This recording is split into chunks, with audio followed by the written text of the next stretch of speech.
Monsieur le Président, on est ici pour discuter d'un projet de loi qui nous amène dans un genre de parcours de l'absurde. Parcours de l'absurde. Au début de l'année, des extrémistes radicaux islamistes sont entrés dans un journal satirique français, dans les locaux, et ont tiré, et ont fait plusieurs morts, plusieurs blessés. Pourquoi? Parce que ce journal, Charlie Hebdo, blasphémait, montrait des caricatures de Mahomet. Comme il blasphémait contre les Juifs, il blasphémait contre les catholiques, il blasphémait contre les athées, il blasphémait contre tout le monde. C'est un journal satirique, extrême. Et beaucoup de gens, dont moi, n'aimaient pas particulièrement ce genre d'humour. Mais la communauté internationale a dit non, on ne peut pas tuer des gens qui font des dessins, puis on doit affirmer le droit au blasphème, même si on trouve que c'est pas une bonne chose de blasphémer. On ne fait pas la promotion du blasphème, on fait la promotion du respect mutuel, puis c'est pas une bonne idée, mais ça fait partie de la liberté d'expression. Quand on protège la liberté d'expression, on la protège pas quand les gens se font des gentillesses, pas besoin. On la protège quand les gens sont méchants et ont des propos méchants. C'est le seul propos qu'il faut défendre parce que sinon, il n'y a pas de difficulté. Et là, on est parti de là. Et on est parti d'attentats terroristes qui ont eu lieu à Saint-Jean-sur-Richelieu et à Ottawa. Et là, on nous arrive avec un projet de loi qui, s'il était appliqué, interdirait la publication au Québec d'un Charlie Hebdo. Parce qu'on pourrait très bien dire que ce sont des propos haineux, que ce sont des propos méprisants, que ce sont des propos qui distillent la détestation. On pourrait affirmer ça sans problème. Sans problème, on pourrait l'affirmer. Et s'il y avait un Charlie Hebdo québécois, le nombre de dénonciateurs anonymes qui utiliseraient la ligne d'appel que la ministre nous propose, serait très nombreux. Alors on se dit, mais comment on est arrivé à un renversement complet et au fait qu'un imam est venu dire à la ministre en commission parlementaire, vous savez, le projet de loi, vous devrez être encore plus précis pour faire en sorte qu'on arrête d'insulter Mahomet, la femme de Mahomet et ma religion. Et ça, c'est ça qui devrait se faire. Et là, on se dit, mais non, c'est sûr que c'est pas ce que la ministre a voulu faire. Et je la vois me dire non, non, non. Mais j'ai pas de doute que c'est pas ça qu'elle a voulu faire. Mais comment se fait-il qu'on parle de ça maintenant? Comment se fait-il que des juristes de renom, Julius Gray et Julie Latour, et c'est intéressant parce qu'ils étaient tous les deux opposés sur un autre débat identitaire que nous avons eu sur la charte. Julius Gray était contre la charte. Julie Latour était pour la charte. Mais là, ils sont venus ensemble pour dire, ben là, on est unis contre le projet de loi du Parti libéral. C'est quand même extraordinaire. Ils ont réussi à unir les pro-chartes et les anti-chartes contre leur projet de loi, et ceux qui en disent du bien, ce sont des islamistes plus ou moins radicaux. Ben, je pense qu'ils devraient voir un problème, là. Ils devraient voir un problème. Alors, quel est le problème auquel ce projet de loi, ou un projet de loi, ou une action gouvernementale devrait s'adresser? J'ai écrit une lettre ouverte au premier ministre en janvier-février dernier, après qu'il ne se soit pas rendu à la grande manifestation contre Charlie Hebdo. Il était absent. Le gouvernement libéral était absent. Le gouvernement libéral il n'y avait pas de ministre qui était présent, alors qu'il y avait un ministre canadien qui était présent, et que des membres de toute la communauté internationale y étaient. Et ils nous ont dit, finalement, on n'avait pas été invités. C'est justement à l'expression de l'amitié, M. le Président. On n'a pas besoin d'être invité quand une nation sœur est en deuil. On dit, je viens, j'arrête tout et je viens, parce que c'est grave ce qui se passe. Mais là, on a un peu plus compris pourquoi le premier ministre n'était pas allé lorsque, dans une visite subséquente, il est allé au Royaume-Uni et en Belgique. Et là, il a dit que la radicalisation n'avait aucun lien avec la neutralité ou la laïcité de l'État. Il a dit ça à côté d'un ministre belge qui venait de lui dire qu'il faudrait collaborer davantage sur l'éducation à la laïcité comme moyen de prévention contre la radicalisation. Et le premier ministre du Québec a dit « ça n'a rien à voir ». Alors la ministre belge était un peu interloquée parce que les islamistes radicaux, eux, ils veulent un État non laïque, ils veulent un califat religieux où c'est le Coran et la charia qui décident. Alors eux, ils ont bien compris que c'était le contraire de la laïcité et que donc d'enseigner dans nos écoles que la religion doit être respectée, mais que lorsqu'il y a un conflit entre la norme sociale et la norme religieuse, c'est la norme sociale qui doit primer. Si tout le monde comprenait ça, ben les dérives de dire « non, moi je veux un État religieux » seraient prévenues jusqu'à un certain point. Alors, quel est le problème? Est-ce que c'est les discours haineux en soi? Alors, dans ma lettre au Premier ministre, je disais « Cher Premier ministre, la principale menace qui pèse sur la vie de nos citoyens dans les années qui viennent ne provient pas d'athées, de juifs ou de témoins de Jéhovah radicalisés. Il provient de l'islamisme radical. » Alors, le problème qu'il y a devant nous, c'est qu'il y a une organisation internationale qui a des relais locaux qui essaie de convaincre des jeunes de passer de l'aliénation, du désengagement, petit à petit, vers l'islamisme radical et vers la violence, le djihad, là-bas ou ici. C'est précisément le problème. En quoi est-ce que le projet de loi de la ministre satisfait les conditions de résolution et de prévention de ce problème? Bien, aucunement. Aucunement. Ce qu'il faudrait faire, et c'est intéressant, un des très bons mémoires qui a été présenté, c'est celui de la Ville de Montréal. Alors, la Ville de Montréal, là, ils ont créé un centre de prévention de la radicalisation menant à la violence. Ils ont compris, c'est ça le problème. Et ils ont fait un très beau tableau, très intéressant, une pyramide, qui montre qu'au début, la personne visée par les recruteurs islamistes a un questionnement sur son vivre ensemble. Ensuite, elle commence à former son discours anti-valeurs occidentales. Ensuite, elle consolide son discours. Ensuite, il y a des incidents haineux. Ensuite, elle envisage la violence comme moyen légitime. Et à la fin, elle commet des crimes haineux. Elle peut faire le djihad ici ou là-bas. Alors, c'est un continuum. Alors, si on veut lutter contre la menace, il faut voir ça comme un continuum. Alors, ce n'est pas le discours haineux en soi. Et d'ailleurs, on le sait maintenant parce qu'on a suffisamment de témoignages de recruteurs qui ne commencent jamais par le discours haineux.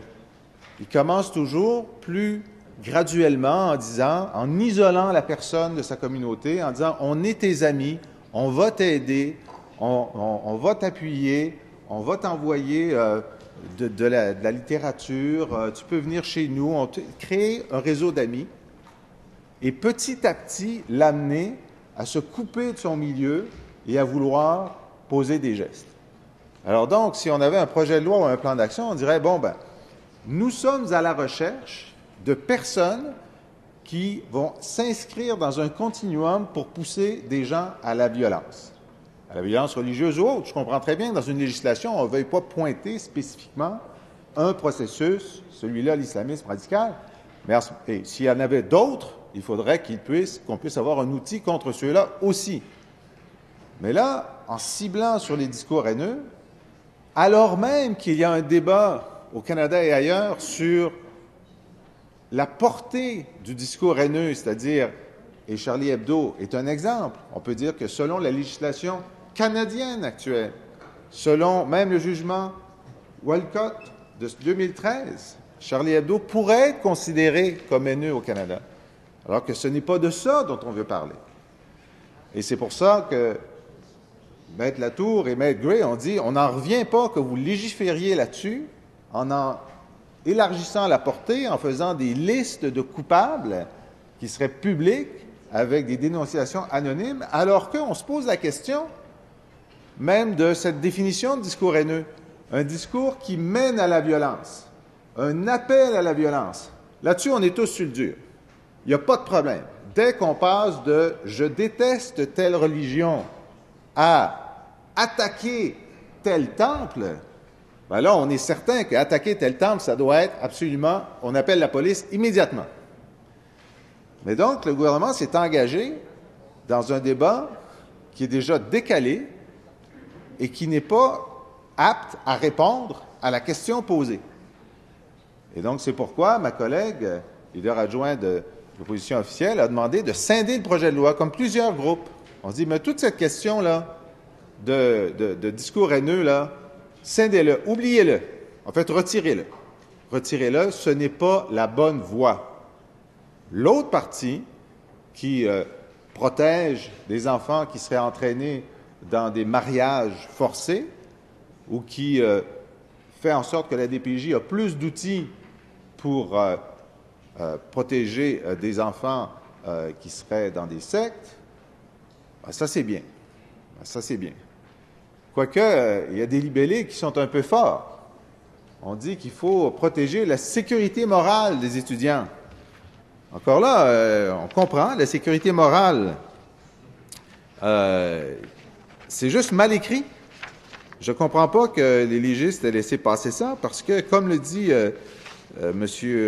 Gray et Mme Latour, dans les années 50, on aurait dit qu'un propos communiste est une atteinte à la sécurité morale de nos étudiants. Dans les années 60, on aurait dit que des propos favorables à l'homosexualité ou au séparatisme auraient été une atteinte à la sécurité morale des élèves. Alors, qu'est-ce que c'est ça, la sécurité morale? Qui décide de la sécurité morale? Alors, évidemment, c'est une façon qui a été de rédiger les choses qui est complètement gauche. Ça n'aurait jamais dû arriver à l'étape d'un projet de loi d'avoir mis ça là-dedans. Et d'ailleurs, le mémoire qui a été déposé par la Fédération des cégeps dit que c'est un peu fort de café et que qui va venir dans les écoles, dans les cégeps, dire voilà, votre sécurité morale est en cause. Et même, vous savez, cette question de la sécurité morale, c'est aussi, bon, le propos révolutionnaire.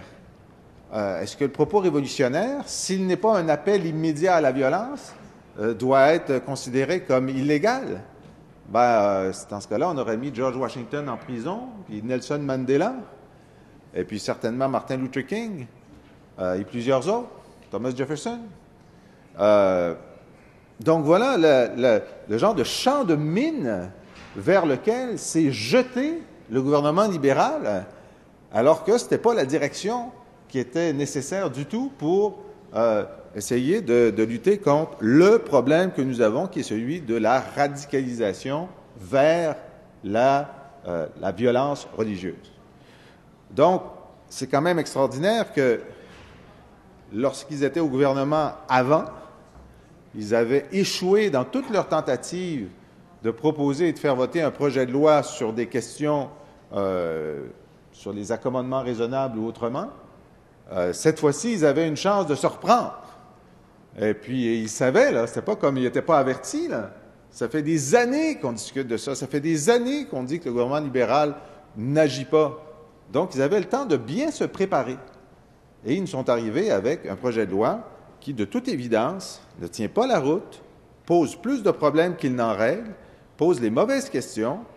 Et la meilleure solution, il y a un moment où le premier ministre a semblé indiquer qu'il avait, lui, entendu raison et qu'il y aurait une refonte majeure du projet, mais non, il est revenu sur cette opinion et là, on nous annonce quelques précisions qui ne vont rien régler et qui, au contraire, vont ajouter à la complexité. Parce que si on revient sur le plancher des vaches, moi, je suis un parent, j'observe qu'un enfant ou un ami de mon fils est en train d'être embrigadé là-dedans.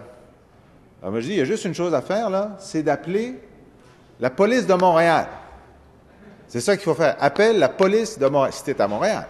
Si tu n'es pas à Montréal, appelle la police locale. Ou appelle le 911. M. Souffleton, de la deuxième opposition, oui. Parce que là, ils vont l'envoyer directement au Centre de prévention de la radicalisation. Puis là, il y a quelqu'un qui connaît ça, qui va voir à quel niveau il est rendu. Est-ce qu'il est à la veille de prendre son billet d'avion pour la Syrie? Ou est-ce qu'il est encore seulement en train d'être isolé de son groupe par les recruteurs? Mais là, on va lui dire, ah non, il y a un processus de plainte là à la commission de la personne, puis c'est peut-être des propos haineux. Puis est-ce que vous avez entendu ces propos haineux-là dans une conversation privée, une conversation publique? Est-ce que c'est une conversation privée qui pourrait être rendue publique? Puis là, vous allez aller là, puis là, ils vont vous mettre en attente. En ce moment, ça prend 1 an avant d'entendre une plainte. Puis là, à 1 an, là, le jeune, il va être rendu en Syrie. T'sais? Alors, on crée une confusion dans l'action qu'il faut prendre. Il faut dire, non, non, madame, appelez pas la commission, appelez pas la Cour suprême, appelez pas votre député, appelez la police. Appelez la police. La police, elle va savoir quoi faire, puis à quel niveau d'intervention, puis peut-être qu'ils vont revenir sur les cégeps. Ils vont dire, bon, votre enfant est au cégep Maisonneuve, bon, ben, on a un intervenant au cégep Maisonneuve. Il va le rencontrer. Ou bien votre enfant, il n'est plus là, il n'est plus au cégep, il est chez lui, vous n'avez pas pu y parler depuis 6 mois, puis il va faire du soccer dans le centre musulman de soccer. Bon, on sait que ce n'est pas vraiment du soccer qu'ils font là, parce que, Monsieur le Président, il y a eu un rapport récent en France sur l'infiltration des groupes de sport jeunesse en France par des islamistes radicaux. Alors, quand ils disent qu'on veut jouer au soccer, là, ben, il faut aller voir ça. Donc, moi, ce que je trouve, c'est que ce projet de loi, avec son institution de plainte, de liste, est en train de mélanger les gens, de créer un parcours qui n'est pas nécessaire et qui, en fait peut nuire, parce qu'on ajoute des bureaucraties là où on a un centre de prévention de la radicalisation qui doit concentrer les efforts, qui connaît les réseaux, qui connaît les gens, qui a de l'information et qui est le mieux à même de réagir rapidement. D'ailleurs, c'est le chroniqueur Yves Boisvert, dans un de ses écrits, qui lui aussi est contre le projet de loi, qui dit, ben là, c'est écrit que si la Commission de protection des droits et de la jeunesse constate qu'il y a urgence, il peut appeler les autorités policières. Ben, comment ça? Qu'il appelle la police immédiatement. Puis on montre comment, là, il y a un délai supplémentaire qui est créé par l'étude de la plainte qui ne devrait pas exister. Si c'est urgent, appelle la police. Alors, moi, je pense que toute cette partie du projet de loi nuit. Ça nuit. Ça devrait être retiré. Si vous n'êtes pas assez bon pour aider, au moins, arrêtez de nuire. Arrêtez de nuire. Alors, c'est ça, M. le Président. J'espère que du côté gouvernemental, on va se rendre compte de l'ampleur de la bévue, qu'on va scinder le projet de loi, qu'on va nous permettre d'adopter la deuxième partie sur les crimes haineux, sur les mariages forcés, et puis l'autre projet de loi sur l'encadrement des accommodements raisonnables, sur la neutralité de l'État. Le gouvernement est trop timide pour parler de laïcité, c'est dommage, mais en tout cas, ça ne nuit pas, mais tout ce qui nuit devrait être simplement retiré, puis qu'on ne perde pas notre temps avec ça, parce qu'ensuite, il y a des sous là-dedans. Il y a des sous. Et j'ai essayé de retrouver la citation du mémoire des juristes pour la défense des libertés fondamentales. Je regarde mes feuilles, là, parce que... Et je vais terminer là-dessus. En cette époque d'austérité économique étatique, où d'importants programmes sociaux sont supprimés ou significativement réduits, l'idée que des deniers publics soient investis pour que la Commission des droits de la personne et de la jeunesse se dote d'une brigade d'effectifs pour recevoir des dénonciations anonymes, avant même la supposée diffusion d'un discours, pour créer un comité des dénonciations et tenir une liste à jour sur son site Internet des coupables qui auraient fait l'objet d'une décision à leur encontre, nous apparaît totalement inconciliable avec les assises d'une société libre et démocratique et nous heurte profondément. Merci, M. le Président.